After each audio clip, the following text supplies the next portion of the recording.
Hello friends, welcome है आपका Sam financial classes में। आई होप आप सब अच्छे होंगे, आपकी पढ़ाई अच्छी चल रही होंगी।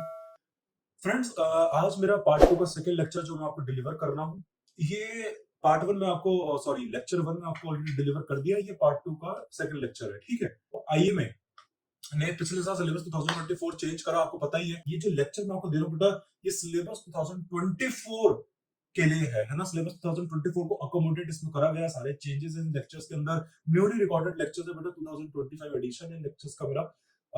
मैं आपको अभी लाइव दे रहा हूँ, जैसे जैसे लेक्चर बनाता रहूंगा आप भी वैसे वैसे पढ़ते रहेंगे बेटा, बिल्कुल फ्रेश है। और चलिए ठीक है, तो अब स्टार्ट करते हैं बेटा अपने इस लेक्चर से। कोई और हम एक्स्ट्रा बात नहीं करते, सीधे लेक्चर पे उतरते हैं बेटा। पिछली क्लास में बेटा मैंने आपको कॉमन साइज स्टेटमेंट्स है ना, मैंने आपको फाइनेंशियल स्टेटमेंट्स पढ़ाया था बेटा। फाइनेंशियल स्टेटमेंट्स मैंने आपको उतार दिया था। अब मैं आपको बेटा इस क्लास में कॉमन साइज स्टेटमेंट्स मैंने आपको बताया था बेटा। कंपैरेटिव स्टेटमेंट्स, कॉमन साइज नहीं, कंपैरेटिव स्टेटमेंट्स मैंने आपको स्टार्ट करवा दिया था। ये हमारा टॉपिक है। सिलेबस 2024 में भी नया ऐड ऑन हुआ है। पहले भी था बेटा, बस नाम बस कंपैरेटिव इन्होंने रख दिया। पहले भी था बेटा, ठीक है। कंपैरेटिव स्टेटमेंट्स है बेटा, वो आपको पढ़ने, वो मैं आपको पढ़ा रहा हूँ बेटा। रिवाइज करते हैं थोड़ा सा पिछली क्लास का। कंपैरेटिव स्टेटमेंट कितने टाइप के होते हैं सर? दो टाइप के होते हैं। पहला कॉमन साइज स्टेटमेंट्स, दूसरा common base statements. Common size क्या होता है, कॉमन बेस क्या होता है, पिछली क्लास में ऑलरेडी डिटेल में समझा चुका हूं। इस क्लास में भी उसको कैरी फॉरवर्ड करूंगा। कॉमन साइज का दूसरा नाम क्या होता है? Vertical statements. कॉमन बेस का दूसरा नाम क्या होता है? Horizontal statements. क्यों? क्योंकि कॉमन साइज पकड़ते हैं बेटा। दो कंपनी को, आपको मैंने बताया था पिछले एग्जांपल में, आपको दो कंपनी को कंपेयर करना है। अब बेटा वो अलग साइज है, उसका साइज मतलब फाइनेंशियल साइज। उस बेचारे का फाइनेंशियल साइज अलग है, हमारे फाइनेंशियल साइज अलग है, तो बेटा कंपैरिजन नहीं हो सकता। हाँ बेटा, पहले के टाइम पे कंपैरिजन नहीं होता था, और करते भी तो गलत डिसीजन ले लेते थे। लेकिन जब से मैनेजमेंट की दुनिया आई है, फाइनेंशियल रेशियोज की दुनिया आई है ना बेटा, अब कंपैरिजन पॉसिबल हो गया है। अब आप एक बड़ी चिड़िया को छोटी चिड़िया से कंपेयर कर सकते हो। बहुत सारे फैक्टर्स है बेटा। ऐसी बेटा आप एक बड़ी फर्म को छोटी फर्म से भी कंपेयर कर सकते हो। कर सकते हो बेटा, आज की दुनिया में होता है ना। कैसे? आपको उन दोनों का कुछ कॉमन पकड़ना पड़ेगा बेटा। उस बड़ी चिड़िया और छोटी चिड़िया में कुछ कॉमन होगा, उस कॉमन को कंपेयर करोगे। जो एक्स्ट्रा, जो उनमें अलग अलग है, वो आप कंपेयर नहीं कर सकते। जैसे बड़ी चिड़िया है बेटा, वो बड़ी है, वो छोटी है तो छोटी है, तो बेटा ये कंपैरिजन नहीं है ना। उनके अंदर कुछ कॉमन होगा। दोनों ही उड़ती हैं, अब दोनों उड़ती हैं, ये कॉमन है, तो दोनों में से फास्ट कौन उड़ता है ये देख सकते हैं वो। ठीक है, तो दोनों का कॉमन पकड़ना पड़ेगा, कॉमन को हम कंपेयर करेंगे बस, ठीक है। आई होप आपको ये कंसेप्ट समझ में आएगा। बहुत इजी वे में समझाऊंगा बेटा। आज एक एग्जांपल से समझाना है, एक्चुअली कहानी एग्जांपल की है बेटा। आज मुझे आपको एग्जांपल समझाना है। बिना एग्जांपल के समझ में नहीं आना बेटा। ये एग्जांपल के बिना समझ में ही नहीं आएगा ये कंसेप्ट आपको। ठीक है सर, एग्जांपल के बिना नहीं आएगा, तो आप एग्जांपल भी करा दीजिए, एग्जांपल हम कराएंगे। चलिए, फिर बेटा मैंने आपको बताया कॉमन बेस। उसमें कॉमन बेस क्या है बेटा? आप एक बेस ईयर पकड़ते हो। वहां पे बेस का मतलब है बेस ईयर। बेस ईयर मतलब बेटा बेंचमार्क। एग्जाम्पल बेटा, आपने पिछले साल 2024 में फाइनेंशियल स्टेटमेंट बनाई। अब बेटा 2025 चल रहा है, तो बेटा आप इस 25 में सोचो प्रॉफिट कमा रहे हो 1 लाख का।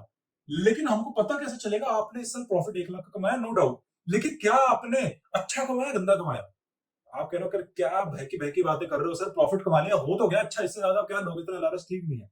मैंने कहा नहीं बेटा, मैं ये नहीं कह रहा कि 1 लाख का प्रॉफिट है कि वो गंदा है। मैं ये कह रहा हूं पिछले साल के अकॉर्डेंस, पिछले साल के रिस्पेक्ट में, पिछले साल को अगर हम आधार रखें अगर, तो उसके मुकाबले, उसके कंपैरिजन में क्या आपने ज्यादा कमाया या कम कमाया? तो बेटा ये चीज हमें कैसे पता चलेगा? उसके लिए हमें पिछले साल के फिगर्स देखनी पड़ेगी। तो सोचो पिछले साल आपने प्रॉफिट कमाया 80,000 का। अब आप पता कर सकते हो कि देखो सर, हाँ पिछले साल से हमने देखो 80,000 का प्रॉफिट कमाया, इस साल हमने 1 लाख का प्रॉफिट कमाया, तो इस साल हमने 20,000 ज्यादा प्रॉफिट कमाया in respect to, as compare to पिछले साल वाला प्रॉफिट 2024 का।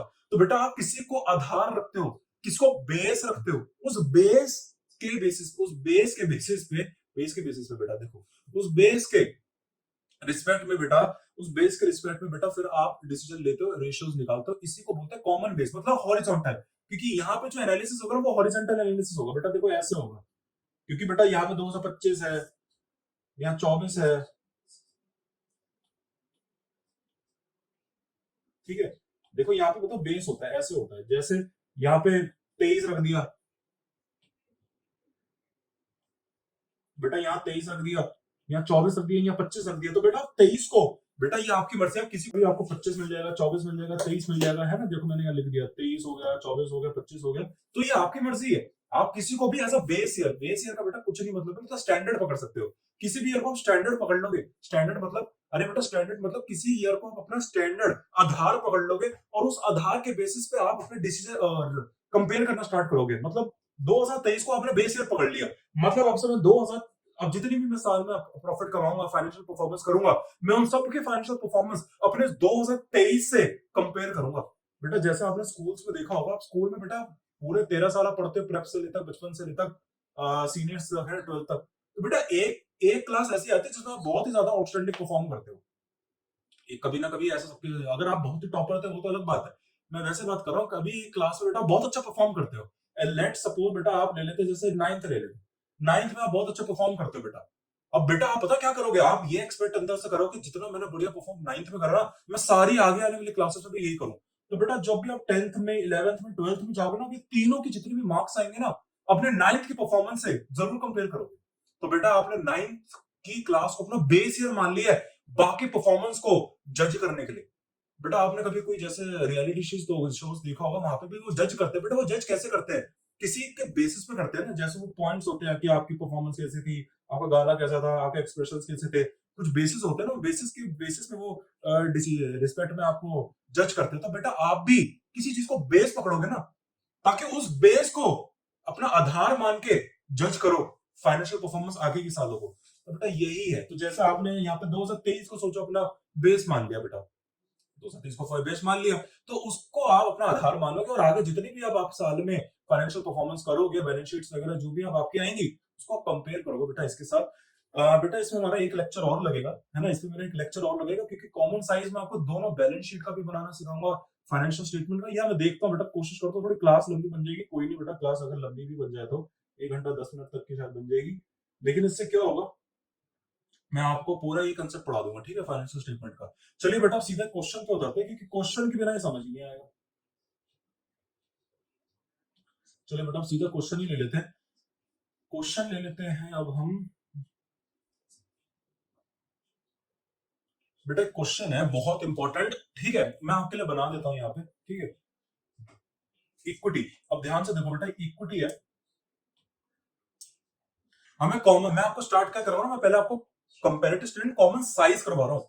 बेटा पहले मैं आपको कॉमन साइज मतलब वर्टिकल, अच्छा वर्टिकल का दूसरा नाम क्या था बताओ, वर्टिकल का दूसरा नाम क्या होता था, वर्टिकल का दूसरा नाम होता था बेटा इंटरफर्म कंपैरिजन, इंटरफर्म, है ना। और क्या कहते हैं, हॉरिजॉन्टल का दूसरा नाम क्या होता था, इंट्राफर्म, क्योंकि आप अपने अपनी परफॉर्मेंस को अपने से कंपेयर कर रहे हो। अरे बेटा अपनी क्लास को आप अपनी परफॉर्मेंस अपनी क्लास से अपने उससे कर रहे हो ना, अपनी परफॉर्मेंस से कंपेयर कर रहे हो, अपनी क्लास की परफॉर्मेंस आप दूसरे बच्चे से थोड़ी ना कर रहे हो। अगर दूसरों से कर रहे हो फिर वो इंटर हो जाएगा, वर्टिकल में चले जाएगा। चलिए ठीक है सर, समझ में आ गया, अब आप आगे तो बढ़ो, ठीक है आगे बढ़ रहा हूँ। बेटा मैं फाइनेंशियल वो लिख लेता हूँ, क्वेश्चन आपके लिए सामने लिख देता हूँ। क्वेश्चन है बेटा इक्विटी, ठीक हो गया, ठीक है। इक्विटी एंड लायबिलिटीज कैसे निकालते हैं बेटा, आज ये पूरा सिखाऊंगा आपको। इक्विटी एंड लायबिलिटीज कितने की है, या बेटा मैं काम करता हूँ आपको,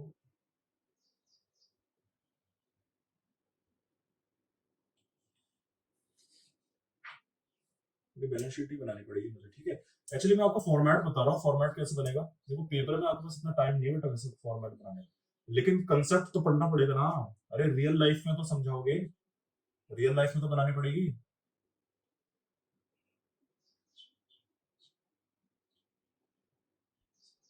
कॉमन साइज स्टेटमेंट है बेटा ये।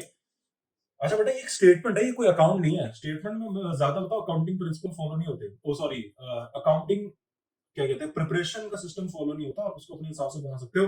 लेकिन जैसा मैं आपको फॉर्मेट दे रहा हूँ आपको वैसे, मैं 2 कंपनी का दूंगा बेटा। बेटा ये क्वेश्चन मैं बताऊंगा आपको, ये क्वेश्चन कैसे करता है। आज मैं सिर्फ आपको कॉमन साइज स्टेटमेंट नहीं है, आज मैं आपको थोड़ा सा एक्स्ट्रा लेके जाऊंगा बेटा, थोड़ा सा एक्स्ट्रा लेके जाऊंगा। आज आपको मैं एनालिसिस करना सिखाऊंगा बेटा।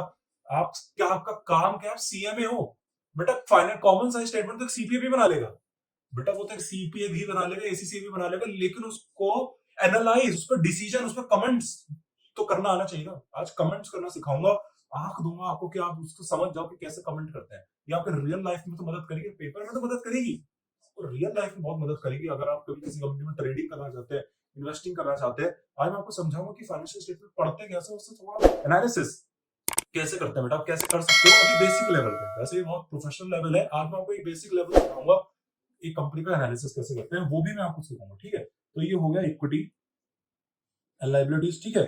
दो कंपनीज की मैं आपको इन्फॉर्मेशन दूंगा, क्योंकि हमें कंपेयर करना है ना। अरे फिर फायदा क्या होगा अगर दो कंपनी नहीं है, एक कंपनी दूंगा ए और एक कंपनी दूंगा बी, उन दोनों का हम एनालिसिस करेंगे। चलिए ठीक है, ये हो गया पर्टिकुलर्स, पर्टिकुलर्स भी हो गया भैया। ए लिमिटेड का आपको देता हूं, एक आपको दूंगा बेटा B limited,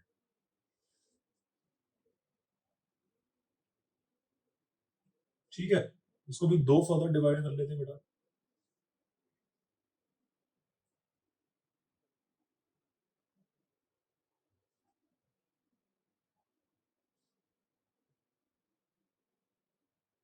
equity and liabilities heading होती है, आप लोगों को पता है बेटा। इक्विटी एंड लायबिलिटीज में सबसे पहली चीज जो है वो है हमारी share holder funds. Share holders funds है बेटा सबसे पहली चीज हमारी, ठीक है सर। शेयर होल्डर्स फंड्स है कितनी भैया, 658। अभी कुछ ही नहीं करना बेटा, सिर्फ अभी क्वेश्चन लिख रहा हूं, अभी अभी क्वेश्चन लिखते रहो बेटा। आप लोग अगर कोई जो नोटपैड है, रजिस्टर है, या आपके पास कोई भी इलेक्ट्रॉनिक डिवाइस जिस पर आप नोट्स अपने मेंटेन करते हैं, कहीं भी करिए, जहां भी आपको करना है, लेकिन मेंटेन जरूर करना है। देखिए जो मैं आपको ये सब चीजें लिख रहा हूँ आपको पेपर में बहुत काम आएंगी, क्यों? अगर आप पेपर में देखेंगे बेटा, किताबें थोड़ी ना खोल सकते हैं वहां पे, इतनी बड़ी बड़ी मोटी मोटी किताबें हैं, वो खोलोगे उससे रिवाइज करोगे बेटा, बहुत लंबा समय चले जाएगा। तो अगर आपके पास कोई अपना, क्या कहते हैं उसको, नोट्स हैं आपने मेंटेन करके रखे हैं, तो बेटा आपको पेपर में बहुत हेल्प होगी रिवीजन करने की। इसलिए मैं आपको ये एडवाइस करूंगा, ये क्वेश्चन लिख लेना पेपर में, रिवाइज, ये पूरा क्वेश्चन पढ़ लिया, बस आपको ये कंसेप्ट ही रिवाइज हो जाएगा, ठीक है। चलिए, क्योंकि मैंने पिछली क्लास में आपको बोला था मैं आपको क्वेश्चन कराऊंगा, इसलिए मैं आप लोगों को ये क्वेश्चन करा रहा हूँ बेटा। नॉन करंट लायबिलिटी, बेटा नॉन करंट लायबिलिटी है, ठीक है। पहली है ए, बहुत सारी बेटा, क्रेडिटर्स। बी है, काम करते हैं, इनको अलग नाम से लिखता हूँ, एक ही पेन से होगा ना, शायद आपको कंफ्यूजन ना हो।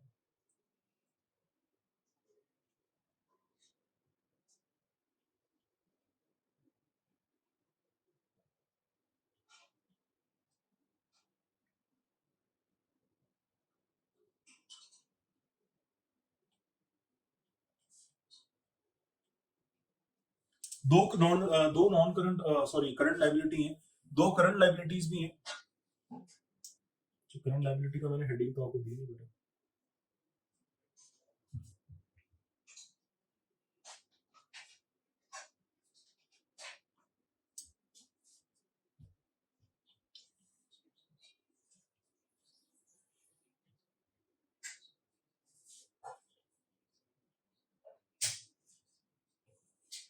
ठीक है बेटा, ये हो गई आपके पास करंट लायबिलिटी।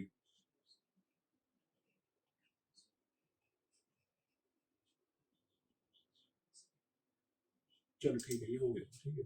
हाँ, टाइम इसमें वेस्ट नहीं होता, बहुत हो गया। चलिए बेटा ठीक है, इक्विटी एंड लायबिलिटी आपको समझ में आ गई। मैंने एक आपको लायबिलिटी साइड दे दिया। इक्विटी एंड लायबिलिटीज में बेटा पहला है शेयर होल्डर्स फंड्स, वो है 658। कितना, ये मिलियंस में बेटा, मिलियंस में अज्यूम कर लो इसको, 658 है। नॉन करंट लायबिलिटीज बेटा कितनी है, नॉन करंट लायबिलिटीज में आपको बता देता हूँ कितनी है। नॉन करंट लायबिलिटीज अभी अपनी 225, ठीक है।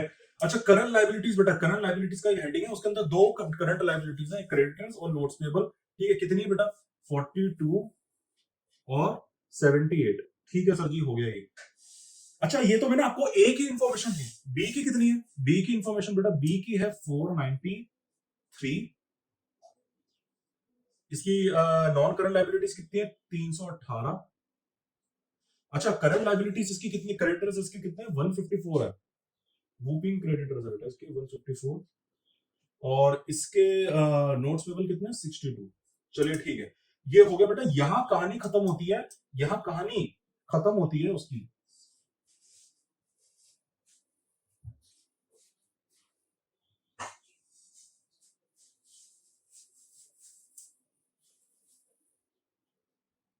ठीक है बेटा, यहाँ कहानी खत्म होती है और उसकी लाइबिलिटीज की, मतलब इक्विटी एंड लाइबिलिटीज की।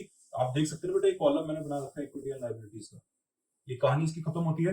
कितनी है टोटल इक्विटी लाइबिलिटीज बेटा? 1003 है, और इसकी कितनी है? 1027 है। चलिए ठीक है, अब स्टार्ट करते हैं अपना एक एसेट्स वाले कॉलम से बेटा। एसेट्स पे आ जाते हैं,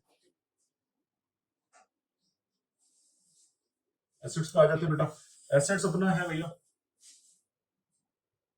देखिए बेटा, हमारा जो बैलेंस शीट फाइनेंशियल स्टेटमेंट बनती है ना, वो शेड्यूल 3 ऑफ कंपनीज एक्ट 2013 के हिसाब से बनती है। ठीक है, खैर हमें वो नहीं पढ़ना, मैं वैसे कह रहा था। अकाउंटिंग स्टैंडर्ड कोडिफिकेशंस बेटा आपके सिलेबस में नहीं है, मैं आपको एक बात बता देता हूँ, आपके सिलेबस में नहीं है। सीपीए लेवल और एसीसीए लेवल पे लेकिन आपको पढ़ना है अकाउंटिंग स्टैंडर्ड कोडिफिकेशंस। लेकिन कुछ ऐसे हैं बेटा एएससीज जो मुझे आपको पढ़ाने पड़ेंगे, जो मैं आपको दूंगा भी अलग से बेटा। मैं आपको एक पीडीएफ में प्रोवाइड भी करूंगा, आपके पेपर के लिए रिवीजन हो जाएगा। कुछ है बेटा एएससीज जो आपको अच्छी तरह पढ़ने पड़ेंगे, जैसे रेवेन्यू रिकॉग्निशन का एएससी 606 बेटा, एक्सपेंस रिकॉग्निशन का, प्रिपरेशन ऑफ बैलेंस शीट बेटा, जो अकाउंटिंग स्टैंडर्ड कोडिफिकेशन 201 है, वो मैं कुछ आपको एएससीज दूंगा बेटा। ठीक है, वो आपको अच्छी तरह आने चाहिए, और उन पे मैं आपको बताऊंगा भी, उनको पढ़ाते कैसे, एक्सप्लेन करूंगा। ठीक है, वो मैं आपको अलग से प्रोवाइड करके दूंगा बेटा। चलिए एसेट्स पे आ जाते हैं बेटा। पहली एसेट कितनी है?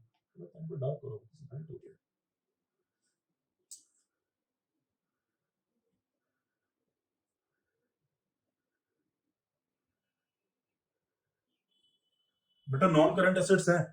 नॉन करंट एसेट्स में कौन सी एसेट? पीपीई बेटा, पीपीई की बात कर लेते हैं। प्रॉपर्टी प्लांट एंड इक्विपमेंट बेटा। प्रॉपर्टी प्लांट इक्विपमेंट बेटा, ये हमारे एक अलग से कंसेप्ट है, मैं आपको बताऊंगा। अभी आप ऐसा समझो, ये एक फिक्स एसेट होती है, मतलब फिक्स एसेट बेटा। फिक्स एसेट पता है ना आपको क्या होती है? Long term asset generally. ठीक है, सेकंड बेटा, अच्छा फिक्स एसेट्स तो हो गई, नॉन करंट एसेट्स हो गई। दूसरी एसेट कौन सी होती है? करंट एसेट बेटा। पार्ट 1 में मैं आपको सारा सिस्टम समझा चुका हूं वैसे। करंट एसेट्स कौन कौन से बेटा? करंट एसेट्स देख लेते हैं, चलिए। डेटर्स हैं, डेटर्स है भैया, स्टॉक है, कैश है,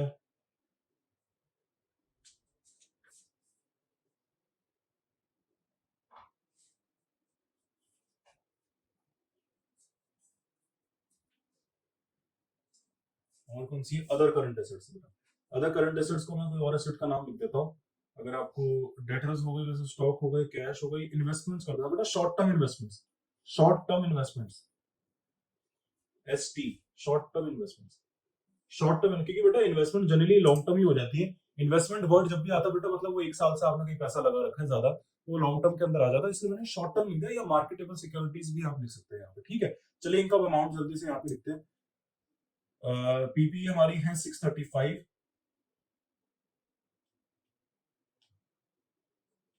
पीपी हमारी बेटा 635 है। ये हमारी है 100, स्टॉक है 220 का, 27 का कैश है, और 21 की हमारी वो है। अच्छा बी पे आ जाते हैं। बी कितना भैया? वो 513 की उसकी पीपीई है, डेटर्स उसके 174 है, 226 उसके क्या कहते हैं स्टॉक है, और 72 उसका कैश है, और 42 उसका इन्वेस्टमेंट है। ठीक है, बस बेटा यहाँ पे ये क्वेश्चन था। अब चलो इसको भी टोटल मार देते हैं। Total assets, total assets actually लिखना ज्यादा जरूरी है। टोटल एसेट्स कितनी भैया? इसके लिए फिर 1003 है, इसका 1027 है। ठीक है भैया, आपको ये कंसेप्ट शायद आपके समझ में आ गया हो। ठीक है, अभी तो कंसेप्ट अभी समझाया नहीं, मतलब क्वेश्चन ही लिखा भी तो बेटा। चलिए, ये टोटल लाइबिलिटीज हो गई अपनी, ये टोटल एसेट्स हो गई।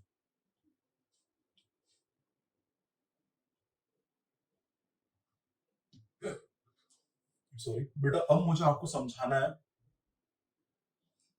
अब मुझे आपको समझाना है इसमें वो कॉमन साइज एनालिसिस। मतलब जो कॉमन साइज हमें पता है ना बेटा, वो क्या है, वो कैसे करते हैं, इन दोनों में से कुछ कॉमन ढूंढना पड़ेगा बेटा। बेटा कॉमन, इन दोनों के अंदर कॉमन क्या है बेटा? कॉमन अभी मैं बताता हूँ क्या है बेटा। हर बिजनेस की, अभी बिजनेस की छोड़ो, हर बिजनेस में बेटा मैंने आपको बता दिया फाइनेंशियल स्टेटमेंट कौन सी है? दो।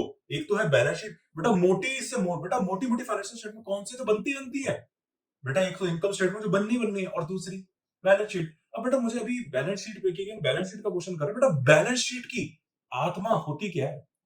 मतलब अगर बैलेंस शीट में से अगर हम वो चीज निकाल लें तो उसका बैलेंस शीट का फिर मतलब ही नहीं रहा। ये कैसे पता चलेगा, ये मैं बताऊंगा बेटा, आपको डेफिनेशन से बताता हूँ। बैलेंस शीट बेटा आपको दिखाता क्या है? बेटा बैलेंस शीट आपको अपनी आपकी औकात दिखाता है। बेटा बैलेंस शीट क्या है? उसका नाम मतलब स्टेट, आप उसका नाम नहीं पढ़ो ना, क्या नाम है? Statement of financial position. मतलब एक ऐसी स्टेटमेंट जो आपकी फाइनेंशियल पोजीशन बताए। मतलब बेटा सीधी सीधी बात बोलो, हिंदी में आपकी औकात दिखाए। अब बेटा औकात कैसे दिखती है? वो एसेट से दिखती है। औकात बेटा कैसे दिखती है? जैसे वो एसेट से दिखती है, जैसे बेटा वो दीवार दीवार मूवी में अमिताभ बच्चन कहते हैं घर है, बंगला है, गाड़ी है, पैसा है। वो अपने एसेट्स ही तो गिनाता है। वो सामने वाले को अपनी औकात ही तो बता रहा है, औकात ये मेरी ये है। ठीक है, तो वो एसेट्स गिना के होती है। तो बेटा बैलेंस शीट मतलब क्या दिखाता है? औकात दिखाता है। और औकात किससे दिखती है बेटा? एसेट से दिखती है। मतलब उसकी मेन आत्मा बैलेंस शीट की क्या है? एसेट्स है। तो बेटा इन दो मतलब आपको एसेट्स को अपना कॉमन बेस पकड़ना है। बेटा चाहे बड़ी कंपनी हो या छोटी कंपनी हो, उन दोनों के अंदर एक चीज कॉमन होगी, वो है एसेट्स। एसेट्स तो होगी ना बेटा, तभी तो बैलेंस शीट बन रही है। तो बेटा आप एसेट्स को अपना कॉमन बेस पकड़ोगे, मतलब आप हर चीज को एसेट्स के रिस्पेक्ट में क्या कहते हैं उसको, कन्वर्ट कर दोगे बेटा। एग्जांपल मैं आपको समझाता हूँ। आपके पास बेटा ये शेयर होल्डर्स पहले आपके पास अच्छा एसेट्स में भी मतलब टोटल एसेट्स। अरे टोटल एसेट्स की तो देखेंगे, मतलब पूरी औकात देखेंगे ना, कैश बैलेंस भी देखेंगे, घर बंगला भी देखेंगे, मतलब non current assets plus current assets सारा देखेंगे। मतलब टोटल एसेट्स देखेंगे, मतलब टोटल एसेट्स को बेटा आप अपना बेस पकड़ोगे और उस बेसिस में आप अपनी सारी चीजों को कंपेयर करोगे और दूसरी फर्म को भी एसेट्स के बेसिस में बेस कंपेयर करोगे। फिर देखेंगे कंपैरिजन करके, मतलब कॉमन में बना लोगे बेटा, कॉमन बना लोगे। मतलब आप ये देखोगे सीधी सीधी बात कि आपके धंधे में एसेट्स कितनी है। बेटा इस क्वेश्चन में देखो, इस क्वेश्चन में टोटल, बेटा इस क्वेश्चन में टोटल एसेट्स कितनी है?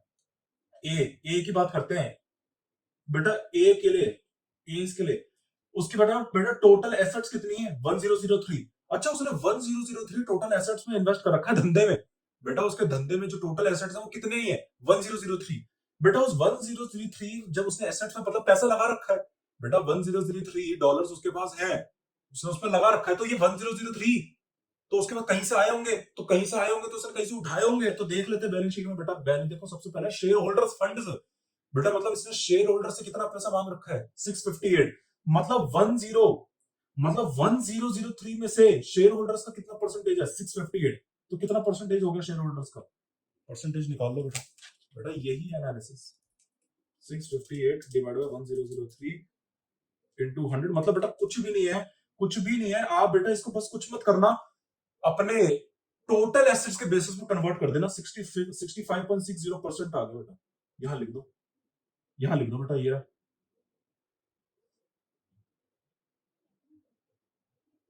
आगे बेटा कुछ नहीं करना बेटा, इसको टोटल हर चीज को बेटा, चाहे शेयर होल्डर्स फंड्स हो गए, ये हो गया, ये हो गया, ये हो गया, सब चीजों को बेटा, सारी की सारी चीजों को आपको टोटल एसेट्स के रिस्पेक्ट में कन्वर्ट करना है। करते हैं बेटा, जल्दी से एक बार ये कन्वर्ट करो, सारा का सारा कन्वर्ट करो। चलो 225 को कन्वर्ट करो, आप मेरे से आगे कर लो। 225 डिवाइड बाय 1003 इंटू 100, ये हो गया हमारा 22.43%। ठीक है, ये हमारा हो गया 4.19%। एक्चुअली मेरे पास है बेटा, इसलिए मैं आपको पहले ही सारी फिगर्स लिख रहा हूँ ताकि टाइम वेस्ट ना हो। ठीक है, आप अलग से इसको निकाल लेना। तो ये आ जाएगा 63.32%, ये है 9.97%। एक का निकाल, मैंने आपको निकालना सिखा दिया। अब जैसे इसका ही निकाल देते, 220 डिवाइड बाय 1003 इंटू 100, ये आ जाएगा बेटा 21.9, है ना, 21.93%। अच्छा वो तो हमने निकाल दिया, ये 21.93%। मैं आपको एक्चुअली निकालना सिखा रहा हूँ। ठीक है,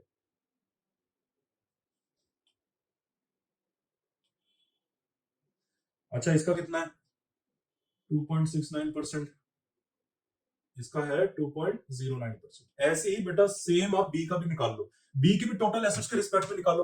अरे समझे टोटल एसेट्स के बेसिस में क्यों निकाल रहे हो? अरे बेटा आपके बैलेंस शीट की आत्मा क्या है? एसेट्स। मतलब जितने भी सारे एलिमेंट्स आपके बैलेंस शीट में है, वो सारे का सारा बेटा आपको क्या बना रहा है? एसेट ही तो बना रहा है। नहीं समझ में आया? देखो बेटा बचपन का कंसेप्ट हमने ये सीखा था, बैलेंस शीट आपने देखी है, ये रही। बेटा ये जो एसेट होती है, पहले बेटा आपकी लाइबिलिटी होती है। बेटा आप बैलेंस शीट में क्या डालते हो? कैपिटल। बेटा जब भी आप धंधा स्टार्ट करते हो, घर से पैसा लेके आते हो ना, या बाहर से पैसा उठाया, बेटा सबसे धंधा स्टार्ट करते ही एसेट्स तो आ नहीं जाती आपके पास। आप पहले क्या करते हो? बाहर से पैसा उठाते हो, घर से पैसा लेके आते हो, आपके पास कैपिटल होता है। तो बेटा ये क्या होता है? ये सोर्स ऑफ फंड होता है, इसे बोलते हैं सोर्स ऑफ फंड्स। ये सोर्स ऑफ फंड्स हो गया ना। अरे बेटा बैलेंस शीट में मतलब जब भी आप धंधा स्टार्ट करते हो पहला तो आप कहीं से पैसा लेके आते हो ना, सोर्स ऑफ फंड्स, लेकिन उसको पैसे को सब क्या रख लेते हो बेटा, उस पैसे को फिर आप अपनी एसेट्स खरीदने में लगाते हो ना बेटा, फैक्ट्री लोगे, गाड़ियां लोगे, कैश बैलेंस बनाओगे, इन्वेंट्रीज लोगे, एसेट्स में फिर इन्वेस्ट करते हो ना ताकि बिजनेस बने। तो ये बन जाती है इसी कैपिटल से, इसी कैपिटल के पैसे से आप बेटा एसेट्स में इन्वेस्ट करते हो। तो ये क्या होता है, यूजेस ऑफ फंड्स। बेटा बचपन में पढ़ा था हमने, 11th क्लास से पढ़ ली थी ये चीज तो हमने, समझे बेटा। जो आप कैपिटल में पैसा, जितना भी पैसा इन्वेस्ट करते हो, जितना भी कहीं से लेके आते हो, वो सारा का सारा कहाँ इन्वेस्ट करते हो, एसेट्स में ही तो इन्वेस्ट करते हो। एसेट्स में तो इन्वेस्ट करते हो, मतलब सारी की सारी आत्मा क्या है, एसेट्स। मतलब बैलेंस शीट का जो मेन पर्पस है, मेन बेस है आपका क्या है, फिर एसेट्स। तो बेटा ये जितने भी एलिमेंट्स हैं लायबिलिटी वगैरह के, अब समझे हमने इसको एसेट्स के बेसिस में, या जितना भी एलिमेंट आप देख रहे हो बैलेंस शीट में, हम उसको टोटल एसेट्स के बेसिस में क्यों कर रहे हैं, क्योंकि बेटा ये सारा का सारा लायबिलिटी भी ले रहे हैं, कोई भी एसेट भी ले रहे हैं, चाहे कुछ भी हो, बेटा वो सारा का सारा कॉन्ट्रीब्यूट हम कहाँ कर रहे हैं, एसेट्स में ही तो कर रहे हैं। जैसे ही बेटा ये लायबिलिटी आपने शेयर होल्डर फंड से लिया, ये पैसा आपने शेयर होल्डर से उठाया, तो बेटा आपने एसेट खरीदने में तो लिया होगा ना। सोचा नॉन करंट लायबिलिटी थी, नॉन करंट लायबिलिटी मतलब सोचा आपने कोई लॉन्ग टर्म डेट ले लिया होगा, बेटा वो आपने बाहर उधार से पैसा क्यों लिया होगा, बेटा एसेट खरीदने के लिए लिया होगा। बेटा ये करंट लायबिलिटी क्रेडिट क्या होगा, बेटा आपने माल उधार लेने में लिया होगा, एसेट इन्वेंट्रीज। नोट पेबल क्यों लिया होगा, आपने कोई माल नहीं खरीदा वो उधार पे, करंट एसेट खरीदने में लिया होगा। तो आप देख रहे हैं सारी की सारी लायबिलिटीज जो भी है बेटा, वो एसेट में ही कन्वर्ट हो रही है। तो बेटा हमने एसेट के बेसिस में ही इनको कन्वर्ट कर दिया, मतलब एसेट के बेसिस में हम बता रहे हैं कि देखो हमारी टोटल एसेट्स 1003 की है, हमारी एसेट्स 1003 की है, और उस टोटल एसेट्स में शेयर होल्डर फंड्स का कितना कंट्रीब्यूशन है, 65.66 का। अच्छा डेट्स का, टोटल जो लॉन्ग टर्म डेट है उसका टोटल एसेट में कितना कंट्रीब्यूशन है, मतलब मैंने टोटल एसेट खरीदी $1003 की, उसमें मेरे टोटल डेट का कितना कंट्रीब्यूशन है, मतलब मैंने डेट से कितना पैसा लगाया, मैंने डेट से कितना पैसा लगाया उसको खरीदने में, बेटा 24.3% मेरा उसका कंट्रीब्यूशन है डेट का उन टोटल एसेट्स को खरीदने का। ऐसे ही बेटा फिर करंट लायबिलिटी का हमने कन्वर्ट करा, अपनी बाकी करंट एसेट्स का भी कन्वर्ट करा। चलिए अब बी को कन्वर्ट करते हैं, ठीक है, बी का भी आप ऐसे करिए, कैसे करेंगे, अब बी का कैसे करेंगे, ये देखो बी, इसको इसकी टोटल एसेट कितनी है 1027, शेयर होल्डर फंड्स का कितना 493, मतलब $1027 आपने टोटल एसेट्स खरीदने में लगाया, उसमें इसका शेयर होल्डर्स का फंड कितना कंट्रीब्यूशन है, मतलब शेयर होल्डर्स का मतलब जो आपने इक्विटी से शेयर होल्डर से पैसा उठाया, उससे आपने कितना कंट्रीब्यूट करा खरीदने में इस 1097 में। ये तो बहुत आसान है, 493 डिवाइड बाय 1027 इनटू 100, आगे बेटा 48, ये आ गया हमारा चला गया 48%, बेटा 48% का कंट्रीब्यूशन है आपका इसमें। बस ऐसे ही आप फिर सारे करो, 48% सारे आप टोटल एसेट्स में कन्वर्ट करो। लॉजिक मेरा आपको समझ में आया। पहली बात तो एसेट बेटा उसकी मेन आत्मा है बैलेंस शीट की। दूसरा वो क्यों है, क्योंकि बेटा जितनी भी लायबिलिटीज है, कोई भी एसेट है बेटा, वो सारी की सारी टोटल एसेट में ही तो कन्वर्ट हो रही है। आप लॉन्ग टर्म इक्विटी से पैसा उठा रहे हो, डेट से पैसा उठा रहे हो, क्यों ले रहे हो उधार में पैसा, एसेट्स खरीदने के लिए तो ले रहे हो ना। तो बेटा एसेट्स के बेसिस में आप इसको फिर कन्वर्ट करोगे। चलो फिर आप इसको भी कन्वर्ट करो, ये आ गया 30.97%, ये आ गया 14.99%, ये आ गया 6.04%, ठीक है, ये हो गया 49.95%, ये हो गया 16.95%, 22.01% एंड 7.01%, 4.08%, ठीक है। ये सारी मैंने परसेंटेज अब आपके सामने लिख दी है, ठीक है। अब आपको अब यहाँ पे बस यही तो था, यही था कॉमन साइज स्टेटमेंट, बन गई, इससे ज्यादा मुझे आपको कुछ नहीं पढ़ाना बेटा, यही तो ऐसे ही बनती है कॉमन साइज। समझे कैसे कॉमन साइज बनाते हैं, देखो दो फॉर्म है ए और बी। अभी आप अगर सोचो, अभी ये परसेंटेजेस छोड़ो बेटा, एक सेकंड के लिए परसेंटेजेस भूल जाओ। अभी सोचो मैंने यहाँ फिगर रख लिए होते, अब फिगर के बेसिस में बेटा, अब फिगर के बेसिस में आप गलत गलत डिसीजन ले लोगे, फिगर के बेसिस में बेटा आप गलत गलत डिसीजन ले लोगे। अभी एग्जांपल के तौर में जैसे मैं आपको बताता हूं, पिछली क्लास में मैंने आपको समझाया था एब्सोल्यूट फिगर्स और रिलेटिव फिगर्स, है ना। मैंने आपको बताया था एब्सोल्यूट फिगर्स अगर आप देखोगे, डॉलर अमाउंट अगर आप देखोगे बेटा, आपको ऐसा लगेगा ये कंपनी ज्यादा अच्छा परफॉर्म कर रही है, वो गलत डिसीजन हो जाएगा। वो कैसे, आप ठीक कैसे करते थे, अगर आप उसको परसेंटेज में मतलब उसको कॉमन बना दोगे बेटा, ऑब्वियसली वो बड़ी फर्म है, उसके तो बड़ा लेवल है, तो वो तो अच्छा दिखेगा ही। लेकिन हो सकता है बेटा जब आप उसको कॉमन में कन्वर्ट करो, परसेंटेजेस में कन्वर्ट करो, वो बेटा लॉस में जा रहा हो या वो अच्छा परफॉर्म ना कर रहा हो, अब इसी एग्जांपल में देख लेते हैं बेटा, एक ए लिमिटेड है, उसका शेयर होल्डर फंड कितना है 658, बी लिमिटेड है, उसका शेयर होल्डर फंड कितना है बेटा 48 493 है। तो बेटा डॉलर अमाउंट अगर हम देखेंगे तो हमको ऐसा लगेगा सर ए ज्यादा अच्छी है, लेकिन आप इसको बेटा, ये आपको गलत डिसीजन है, ऐसे नहीं करना होता, आपको इन दोनों को कॉमन पकड़ना पड़ेगा। तो कॉमन कैसे पकड़ेंगे, आप ये देखोगे ए लिमिटेड ने टोटल एसेट्स में अपना शेयर होल्डर्स को कितना परसेंटेज दे रखा है, मतलब जो टोटल एसेट्स उसकी 1003 है ए लिमिटेड की, तो ए लिमिटेड ने अपने शेयर होल्डर्स के फंड से कितनी ज्यादा एसेट्स खरीदी। फिर से बोलता हूं, शेयर ए कंपनी ने शेयर होल्डर्स का जो फंड्स है, शेयर होल्डर्स से जो पैसा ले रखा है, उस पैसे से जो एसेट्स खरीदी है उससे कितना ज्यादा कंट्रीब्यूशन है उसका बेटा 65.6 कंट्रीब्यूशन तो उसने शेयर होल्डर से लिए। मतलब ए लिमिटेड के पास जितने भी टोटल एसेट्स है ना बेटा 65% तो उसने बेटा शेयर होल्डर से मांग के पैसा खरीद के लिया, शेयर होल्डर से मांग के पैसा लिया बेटा, 65% तो उनका है। लेकिन बी लिमिटेड को थोड़ा बेटा देखो, मैं आपको एनालाइज करना सिखा रहा हूं बेटा, कॉमन सेंस बनाने सिखा दी वो तो आप सीख ही गए। अब लेकिन बी को देखो बेटा, बी देखो, बी ने अपना शेयर होल्डर्स, बी ने टोटल एसेट जो खरीदी है 1027, उसमें उसने कितना कंट्रीब्यूशन अपने शेयर होल्डर फंड्स का रखा है 48%। मतलब बेटा जो बी लिमिटेड है वो जो एसेट खरीदता है वो 50% से भी कम है शेयर होल्डर्स का। मैं आपको एक बात बताता हूं, देखो मतलब बी लिमिटेड बेटा इक्विटी ओरिएंटेड फर्म नहीं है। कैसे पता चला सर, बेटा ये टोटल एसेट्स कितनी है इसकी, बी की 1027, बेटा आप इसकी वो देखो क्या कहते हैं उसको, इक्विटी देखो, शेयर होल्डर्स फंड देखो 493 है। मतलब 1027 डॉलर अमाउंट की आपको अगर कोई एसेट खरीदनी है, टोटल एसेट वो 1027 डॉलर लग रहे हैं, उसमें से बी इक्विटी वालों से कितना मांगेगा खरीदने के लिए, बस 493 मांग रहा है, मतलब 48% मांग रहा है बेटा, सिर्फ 48% मांग रहा है। मतलब ये इक्विटी पे ज्यादा लाए नहीं करता, डिपेंड नहीं करता अपनी एसेट्स खरीदने के लिए। तो सर ये कहां करता है बेटा, ये बाकी जगहों पे करता है। ये देखो ये बेटा ये नॉन करंट लायबिलिटी, बेटा ये डेट से, ये उधार से भी उठाता है, ये देखो उधार से भी उठाता है ये। मतलब बेटा ये 50 देखो 50% से भी कम है इक्विटी का बेटा, अगर 50% भी होता तो चलो सेफ माना जाएगा। अगर आपको बेटा देखना है ना, अगर आपको किसी फर्म को जानने की वो इक्विटी ओरिएंटेड है या नहीं, तो आपको देखना पड़ेगा उसकी जो टोटल एसेट्स है बेटा उसमें 50% एटलीस्ट इक्विटी का फंड होना चाहिए खरीदने के लिए एसेट। लेकिन आप यहाँ पे ध्यान से देखो, यहाँ पे सिर्फ 48% है। लेकिन अगर हम इसकी बात करें ए की, बेटा इसका 65.6 है, 50% से भी ऊपर है। मतलब यहाँ पे जो majority of the funds asset को खरीदने के लिए लिया जाता है वो इक्विटी से लिया जाता है, 65% है।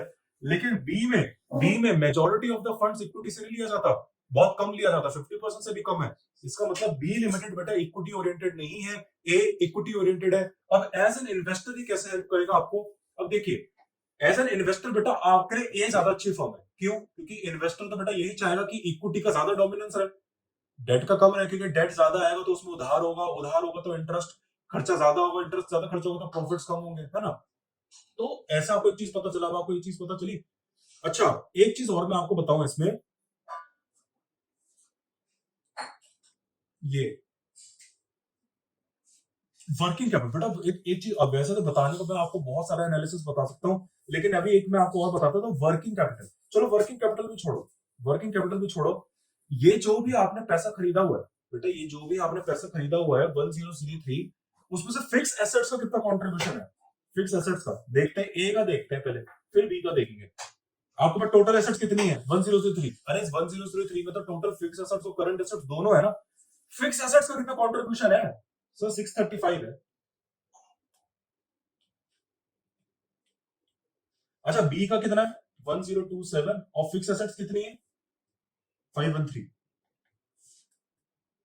कितना परसेंट हो गया बेटा 63.32%। अच्छा इसकी कितनी है